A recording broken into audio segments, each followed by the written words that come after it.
Hello students, welcome to the online classes. Today we shall discuss about the next chapter, the chapter number 9.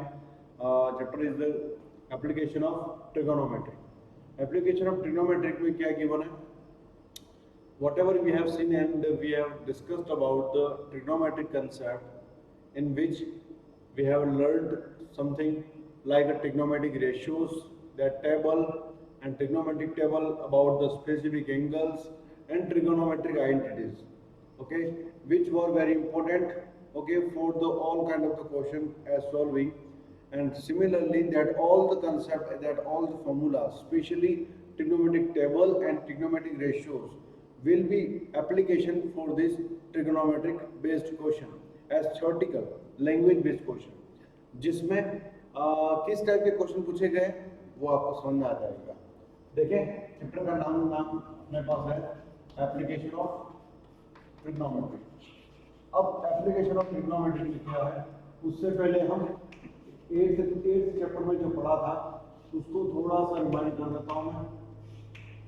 Eighth chapter में आपने जो पढ़ा था है ना अबाउट द ट्रिग्नोमेट्रिक, और ट्रिग्नोमेट्रिक में हमने क्या क्या पढ़ा था, that is reminded trigonometric. Trigonometric में हमने टी टेबल से टी रेशियोज क्रिएट किया था from the right triangle, okay, जहाँ पे राइट ट्रायंगल है वहाँ पे ट्रिग्नोमेट्रिक हम अप्लाई कर सकते हैं, ट्रिग्नोमेट्रिक यूज हो सकता है। A B C that is right triangle, that is angle is acute angle A which is an acute angle as theta, and we were represented everyone t ratios, everyone, it means इस trigonometry के तीनों sides को है ना अलग अलग different ratio में represent किया गया, जिनके नेम कॉल किए गए, जैसे साइन थीटा यानी p by v, cos theta यानी b by p by h, that is b by h, whereas tan theta will be becomes from the p by v, which is ratio of sin theta by cos theta. ये सब हमने पढ़ लिया, इसलिए दोबारा मैं थोड़ा सा हम बता देता हूँ। Where is tan theta? Then next है cot theta. What is the cot theta? It is the reciprocal of tan theta, 1 by tan theta. That means cos theta upon sin theta. That means base by perpendicular. Same thing, cosec theta. The cosec theta is what? 1 upon sin theta is reciprocal of sin theta. That means h upon t. And finally sec theta, which is p by b by p, h by d, which is reciprocal of cos theta. That all the ratios were okay applied in the last exercise also in the 8th chapter and the 9th chapter। इस chapter में भी इनका बड़ा utilise होगा, application यहाँ पे करना है। तो ये रेशियोज तो हमें याद है ही सही, जिनको फाइनली हमने एक छोटी सी टेबल में रिप्रेजेंट किया था। याद रखने के लिए हमने उसको नाम से भी कॉल किया था, ट्रिकली आप लोगों ने याद कर रखा है, जैसे पंडित बद्री प्रसाद, हरि हरि बोल, जैसे नाम से आपने कॉल किया, कोई अलग अलग नाम से उसको ट्रिकली याद कर रहा है। देखो सीधी सी बात है, ट्रिकली याद करने की जरूरत ही नहीं है, ये सीधा कंसेप्ट है जो आपको बताया गया, जस्टिफाई किया गया, उसी के अकॉर्डिंग चलना है ना। बाकी एग्जाम में तो सब ट्रिक भूल जाते हैं, पंडित बद्री प्रसाद वगैरह जो भी याद रखो। P B P by H H B, that is the sine theta ratio, that is cos theta, that is tan theta. इसका reciprocal cot theta, sec theta and cosec theta, right. Specially इन तीनों का ratios हमें याद रखना है, जिनकी हमें जरूरत पड़ेगी। ओके, ये तो हो गया बेसिक। अब हम आगे बढ़ते हैं कि इस चैप्टर में क्या है। और इसके अलावा आपने टी टेबल भी पढ़ रखा है। टी टेबल में क्या था भाई, टी टेबल में आपने पढ़ा था और मैंने आपको बताया भी था कि टी टेबल कैसे बनाना है। 0, 30 degree, 45 degree, 60 degree, then 90 degree, okay. और यहाँ पे सभी साइन थीटा, कॉस थीटा और स्पेशली टेन थीटा, इन तीनों का तो आपको याद रखना ही है ना। ये थ्री टेबल्स जो आपको बताई गई थी कि इसको ऑब्टेन कैसे करना है, ओके। 0 by 0 1, इसमें 0 1 2 3 4 करके मैंने टेबल की साइन थीटा वैल्यू को ऑब्टेन करने का ट्रिक बताया था, याद करने का एक तरीका बताया था। एक्चुअली मेथड की वैल्यू ऑब्टेन जो की गई है उसको ध्यान रखने के लिए हमने ये ट्रिक अप्लाई किया था। 0/4, 1/4, 2/4, 3/4, 4/4। 0/4 दैट मीन्स 0, 1/4 का स्क्वायर रूट यानी 1/2 दैट इज 1/2, उसका स्क्वायर रूट 1/√2, इसका स्क्वायर रूट 3/2 और इसका 1। इसी को रिवर्स कर लो तो ये वैल्यू इसकी बन जाती है किसकी, cos थीटा की। तो √3/2, 1/√2, then 1/2 and then 0। cos theta क्या हो गया, tan थीटा, इन दोनों का रेशियो 0/1 दैट मींस 0। ओके 1/2 √3/2 क्या हो जाएगा 1/√3 that is 1 that is √3 that is not defined. Not defined को हम ये लिखते तो अच्छा रहेगा, नॉट डिफाइंड। ओके तो ये था अपना है ना साइन कॉस टैन तीनों के लिए स्पेसिफिक एंगल की वैल्यूज जो हमें ध्यान रखनी है, जिनका हमें काम पड़ने वाला है। ये काफी रिक्वायरमेंट है इस चैप्टर के लिए। हो जाएगा। ये मैंने थोड़ा सा फटाफट इसलिए कर दिया क्योंकि आपको ऑलरेडी पता है कि कैसे ऑब्टेन किया था, ये चीज क्या है, ये क्या है, we know very well, we are already familiar with that.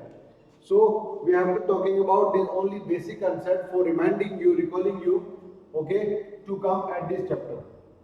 Okay, so let us remind it through your textbook material and whatever you have done in your fair notebook. आगे बढ़ते हैं, ये नोट कर लें। So next जब आप अपने पास chapter में क्या है और टॉपिक में क्या नया कंसेप्ट है वो हमें देखना है कि भाई कैसे ट्रिग्नोमेट्री का यहाँ एप्लीकेशन होगा, ऐसे कौन से क्वेश्चन आ रहे हैं वही बात कर रहा है। देखो भाई सीधी सी बात है, ओके सीधी सी बात है कि ट्रिग्नोमेट्री का एप्लीकेशन कब होगा, जब ट्रिग्नोमेट्रिक एप्लीकेशन तभी हो सकता है जब यहाँ पे राइट ट्रायंगल हो, यानी दिए गए कंडीशन में राइट ट्रायंगल बन रहा हो या अपनी कंडीशन राइट ट्रायंगल में कन्वर्ट हो रही हो, है ना, या कहीं पे क्रिएट हो रहा हो राइट ट्रायंगल जैसी कंडीशन, तो हम ट्रिग्नोमेट्री अप्लाई कर सकते हैं। ये बात तो ओके है, यस। तो ये बन गया अपना right triangle A B C. अब इस राइट ट्रायंगल की फॉर्म में अपने पास कुछ कंडीशन है, डेली लाइफ केस, कोई डेली लाइफ का कोई प्रैक्टिकल प्रॉब्लम आ गई। प्रॉब्लम ये है, प्रॉब्लम तो क्या है, यानी एक छोटा सा इवेंट हम इसको एक्सपेरिमेंट कर रहे हैं ये कि भाई जैसे ये कोई बिल्डिंग है, स्ट्रेट वर्टिकल बिल्डिंग है, ठीक है, एक आदमी यहाँ पे खड़ा है, जनरल सी बात है, इसको हटा दो और ये रोड है, अपने सागवाड़ा का रोड है, ये अपने सिटी का रोड है। अब आप इस वर्टिकल बिल्डिंग की स्ट्रेट बिल्डिंग में खड़े हो छत पे और वहां से खड़े होके नीचे जा रही कार को या किसी पर्सन को देख रहे हो, बराबर इस पर्सन को देख रहे हो। सपोज इसने बोल दिया कि भाई मेरे पास है ना, इसको देखने पर जो एंगल बन रहा है वो एंगल अगर आपके पास गिवन है, इसको देखने पर ये जिस एंगल के साथ एंगल है यानी अलग एंगल, इसका एंगल वो है कि जो जिस यानी इस एंगल के साथ में, यानी ये जो अपनी लाइन ऑफ साइड बन रही है, एक्चुअली इसको बोलते हैं side of line, sorry line of side, line of side, okay ये है बेस हॉरिजॉन्टल। ये कहानी में आपको बता रहा हूं क्या है, कंसेप्ट क्या है। ये कुछ ऐसी बातों को बताना चाह रहा है, जैसे कोई आप नीचे खड़े हो, स्ट्रेट बिल्डिंग में कोई खड़ा है, उसको देख रहा है, तो इसके साथ बनाने वाला कोई एंगल गिवन है और इसकी हाइट क्या होगी वगैरह वगैरह, है ना। जैसे भाई अपने पास कोई नदी है ना, उस नदी में कोई पुल बनाया गया है, उस पुल के आप बीच में खड़े हो तो उसके दोनों तरफ किनारों पे बनने वाले एंगल्स सपोज गिवन है, तो उसकी हाइट क्या होगी, कुछ ऐसा पूछ सकता है ना। जैसे ये कोई पेड़ है और इसका बेस के साथ में इसको बांध लिया गया है, इसकी हाइट, इसकी लेंथ गिवन है और एंगल गिवन है, जबकि यहाँ पे ये लेंथ गिवन नहीं है, ये एंगल गिवन है, ये लेंथ गिवन है, ये एंगल गिवन है, ये लेंथ नहीं है। तो देखो एक ट्रिग्नोमेट्रिक ऐसा पावरफुल कंसेप्ट है या है ना, जिसकी वजह से हम जब आपके पास 3 साइड में से 2 साइड गिवन थे तो अननोन साइड को फाइंड आउट करने के लिए आप पाइथागोरस को अप्लाई करते थे या पाइथागोरस का यूज करते थे। लेकिन ट्रिग्नोमेट्री आपको ये सिखाएगा सबसे इंपॉर्टेंट बात यही सिखाएगा, whenever you have given one angle and one side of the triangle, then you can find out easily remaining the two side of the triangle. उस ट्रायंगल के रिमेनिंग टू साइड को आप फाइंड कर सकते हो, ओके। और remaining to side के base पे हम रिमेनिंग एंगल्स को भी फाइंड कर सकते हैं। रिमेनिंग एंगल्स का मतलब रिमेनिंग एक्यूट एंगल। ये दम है ट्रिग्नोमेट्री में, राइट। ये बात समझनी है अपने को। जैसे ये कहना चाह रहा हूं, जैसे ये थीटा गिवन है और ये लेंथ गिवन है, सपोज एक्स है और ये लेंथ नहीं है और ये लेंथ भी नहीं है, तो इन दोनों के बेस पे रिमेनिंग लेंथ को हम फाइंड कर सकते हैं। We can find it. कोई भी इनमें से कोई भी मिसिंग हो, रिमेनिंग टू लेंथ को भी फाइंड कर सकते हैं। और रिमेनिंग टू लेंथ के बाद तो हम ये एक्यूट एंगल जो रिमेनिंग है उसको भी फाइंड कर सकते हैं।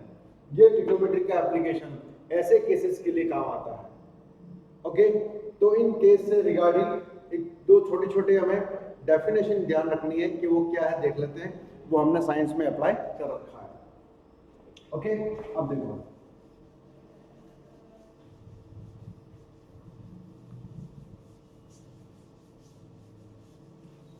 देखो भाई, अब मैं यूं कह रहा हूं कि भाई पहला टॉपिक का नाम क्या है? पहले टॉपिक का नाम है angle of elevation. Angle of elevation, angle of elevation नाम, ठीक है। एंगल ऑफ एलिवेशन ये कहता है, ध्यान से सुनना, कि भाई ये भाई हॉरिजॉन्टल लाइन है, ये हॉरिजॉन्टल लाइन है, हॉरिजॉन्टल, ठीक है। ये वर्टिकल हाइट है, वर्टिकल हाइट है, या वर्टिकल हाइट पे अपने आप सन को देख रहे हो, सन को देख रहे हो आप कहां से? यहां खड़े होकर के आप सन को देख रहे हो, यहां पे आप खड़े हो। और वर्टिकल हाइट, स्ट्रेट हाइट पे कोई तो स्ट्रेट हाइट पे होगा हॉरिजॉन्टल से, जहां से आप सन को देख रहे हो। और सन को देखने पर जो सन से और आपके विजन का जो डायरेक्टली जो एक डिस्टेंस बन रही है, जो लाइन ऑफ साइट बन रही है ना, जो लाइन बन रही है उसको लाइन ऑफ साइट ही बोलते हैं। उस लाइन ऑफ साइट और हॉरिजॉन्टल के बीच में एक स्पेस क्रिएट होता है, एक अमाउंट क्रिएट होता है, और वो अमाउंट जो है वो डिग्री में मेजरमेंट किया जा सकता है, जो कि अपने आप में एक एंगल है। और ऐसे एंगल को क्या कहते हैं? जो कि हॉरिजॉन्टल और down to upwards line of sight के बीच में बनने वाले एंगल को हम कहते हैं the angle of elevation. That is called angle of elevation. ऐसा एंगल क्या कहलाएगा? एंगल ऑफ एलिवेशन कहलाएगा। जो डाउन टू अपवर्ड्स की तरफ बनने वाला एंगल जो होता है, down to upwards, the angle which is between line of sight and horizontal, okay, from down to upwards, that is called angle of elevation. Same thing है ना, यहाँ पे वर्टिकल है तो ये तो ऑब्वियसली परपेंडिकुलर तो होगा ही सी, ओके। ये बात ध्यान रखनी है। इस एंगल ऑफ एलिवेशन को हम इसको बोलते हैं एंगल ऑफ एलिवेशन। दूसरी बात, इसी की उल्टी बात हो जाती है क्या, कि भाई आदमी जब ऊपर खड़ा हो और नीचे की तरफ देख रहा हो तो क्या बोलेंगे? तो उसका दूसरा नाम, यानी उसका नाम क्या हो जाएगा? Angle of depression. Angle of depression, angle of depression बोलते हैं। कैसे? देखो, ये हॉरिजॉन्टल यानी बेस है, वैसे यहां पे ये कोई स्ट्रीट बिल्डिंग है, ये स्ट्रीट बिल्डिंग, और ये कोई अपने रोड है। इस रोड पे जाने वाली किसी कार को ये भाई आदमी यहाँ पे खड़ा है, और खड़ा है तो कोई तो बेस होगा जहाँ पे ये खड़ा होगा, कोई तो बेस होगा हॉरिजॉन्टल होगा जहाँ पे ये खड़ा होगा। तो वहां से इस कार को उसका देखने पर जो बन रहा है लाइन ऑफ साइट, ये लाइन ऑफ साइट है, लाइन ऑफ साइट, और इस हॉरिजॉन्टल यानी इस बेस के बीच में बनने वाले एंगल को हम क्या कहेंगे? इस एंगल को हम कहेंगे एंगल ऑफ डिप्रेशन, ओके। अब आप कहोगे सर इसमें और इसमें फर्क क्या रहा है? यानी ये कह सकते हैं कि ये दोनों एंगल अगर सेम केस में एक ही क्वेश्चन में दिए गए तो सेम हो सकते हैं, कि भाई जो एलिवेशन है वही depression angles, Actually, what happens there these both the lines are parallel. Actually, it is also based and as horizontal, and this one also that was given already horizontal, and this whole both the horizontal will be parallel to each other. अब parallel case बन रहा है तो alternate case तो apply होना ही है, तो alternately यहाँ थीटा वही अपना थीटा यहाँ पे शो हो सकता है, जो एंगल ऑफ डिप्रेशन दिखा रहा है वही एंगल की वैल्यू हम यहाँ शो कर सकते हैं। वो बात की बात है ना, but we can do this one. और मेन बात यही है, that is called angle of depression and that is called angle of elevation. Okay, second thing, अब ये दोनों होने के बाद ओके हम एक छोटा सा एग्जांपल ले लेते हैं कि इससे बेस्ड क्वेश्चन क्या हो सकता है। ओके, छोटा सा एग्जांपल क्या ले लें, देखो एग्जांपल बुक्स में से उठा लेता हूं।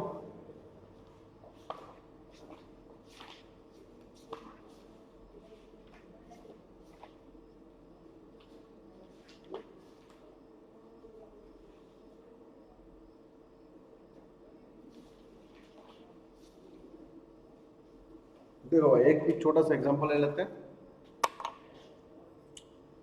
ये तो हो गया। अब एक एग्जांपल देखो, look at example, one example.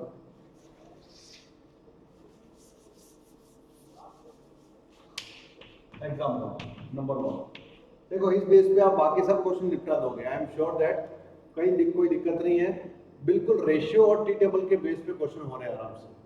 Okay, बस ये लैंग्वेज ध्यान रखना, एंगल ऑफ एलिवेशन और डिप्रेशन का मीनिंग हमें समझ में आना चाहिए। ये क्वेश्चन कह रहा है कि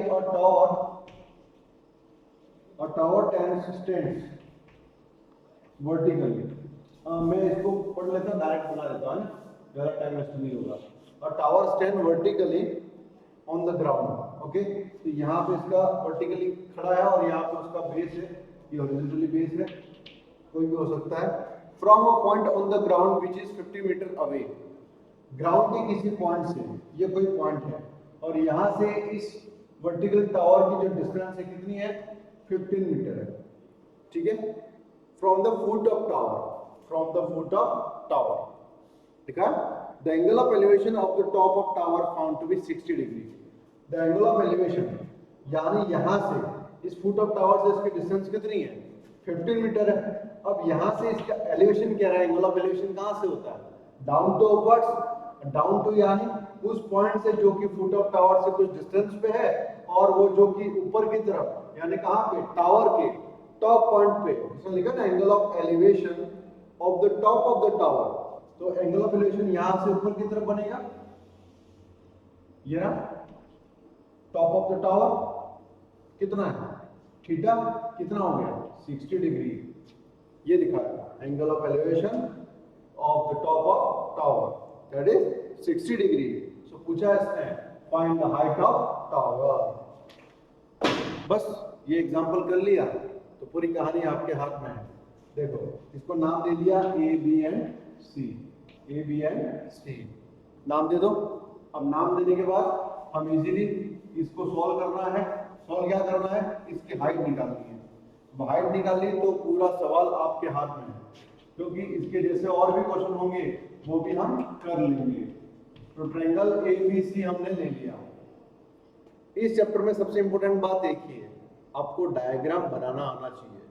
फिगर अगर आपने बना लिया डायग्राम, तो फिर पूरी एक्सरसाइज आप खुद ही कर लोगे। सबसे इंपॉर्टेंट डायग्राम है। ओके, डायग्राम के बाद आप तो ये देखो कि कौन सा रेशियो यहाँ पे बन रहा है, कौन सा रेशियो अवेलेबल है और कौन सा फाइंड करना है। एक तो वो है जो गिवन है और एक वो जो रिक्वायर्ड है। उन दोनों का रेशियो आप ले लो विद द एक्यूट एंगल, आपकी वैल्यू आ जाएगी। ट्रायंगल एबीसी तो ले लिया भाई, देखो 60 डिग्री। ओके, बट यहाँ देखो मेरे पास क्या मिसिंग है, परपेंडिकुलर, और क्या गिवन है, बेस। तो परपेंडिकुलर बेस का रेशियो क्या हो सकता है, tan थीटा, और tan theta it means p by b। So look at that, tan theta यानी tan 60 डिग्री, p कितना है, h है, b कितना है, 15 है। tan 60 की वैल्यू कितनी है, टेबल में देखोगे आप, √3 h by 15, so h equals to 15 √3 meter, that is height, got it। By cross multiplication. Got it? इस तरीके से क्वेश्चन को करना है, बड़ा सिंपल है ना। आपको डायग्राम बनाना आना चाहिए और टी रेशियोज को पकड़ना है, एक वो जो गिवन वैल्यूज है उस टेबल की और एक वो जो रिक्वायर्ड है, उन दोनों से ratio with respect to what, with respect to acute angle आपको रिक्वायर्ड मिल जाएगा। आगे आने वाले क्वेश्चन में रैशनलाइज भी करना पड़ सकता है अगर 15/√3 होता तो। ओके, इस तरीके से क्वेश्चन को पूरा करें। Remaining next video.